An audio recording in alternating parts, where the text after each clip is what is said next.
আসসালামু আলাইকুম, সবাইকে ফুড কুকিংয়ে স্বাগত। আজকে আমি তৈরি করে দেখাবো সবুজ শাক ভাজি। প্রথমে কড়াইয়ে শাক ধুয়ে ভালো করে নেব, তারপরে পরিমাণ মতো লবণ দিয়ে নিচ্ছি, কুচো করা পরিমাণ মতো পেঁয়াজ কুচি, পরিমাণ মতো রসুন কুচি, 7-8টা ফালি করা কাঁচামরিচ দিয়ে ভালো করে নেড়ে নিচ্ছি।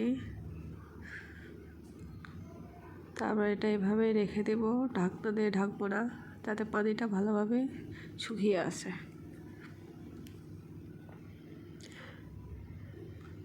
পানি প্রায় শুকিয়ে আসছে, এখন আমি এটা তুলে নিচ্ছি।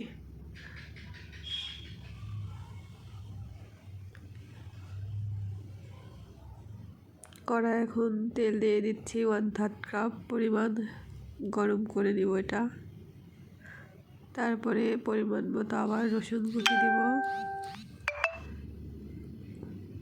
কিছুক্ষণ এটা একটু ভেজে নিব, রসুনটা লালচে হওয়া পর্যন্ত।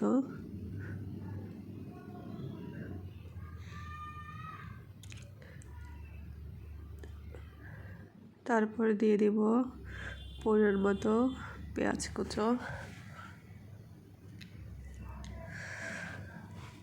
ভালোভাবে এখন নেড়ে নিচ্ছি।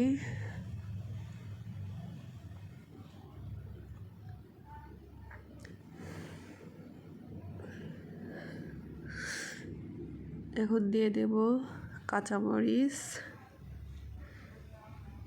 যে যেমন ঝাল খায় তেমন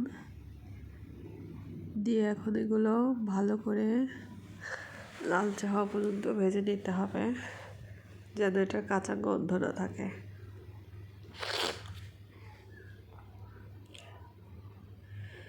লবণ দিব সামান্য পরিমাণ, কারণ সিদ্ধ করার সময় লবণ আমি দিয়েছিলাম।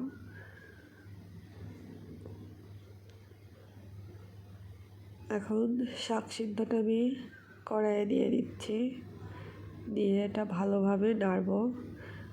এই যে শাকের যে জুসি ভাবটা আছে, এটা শুকিয়ে নিতে হবে ভালো করে নেড়ে।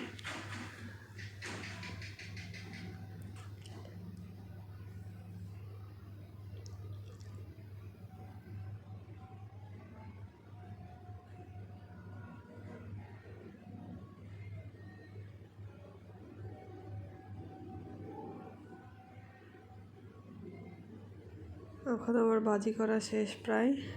এই যে হয়ে গেল আমার সবুজ শাক ভাজি। সবাই রেসিপিটা অবশ্যই ট্রাই করবেন আর ফুড কুকিংয়ের সাথেই থাকবেন। আল্লাহ হাফেজ।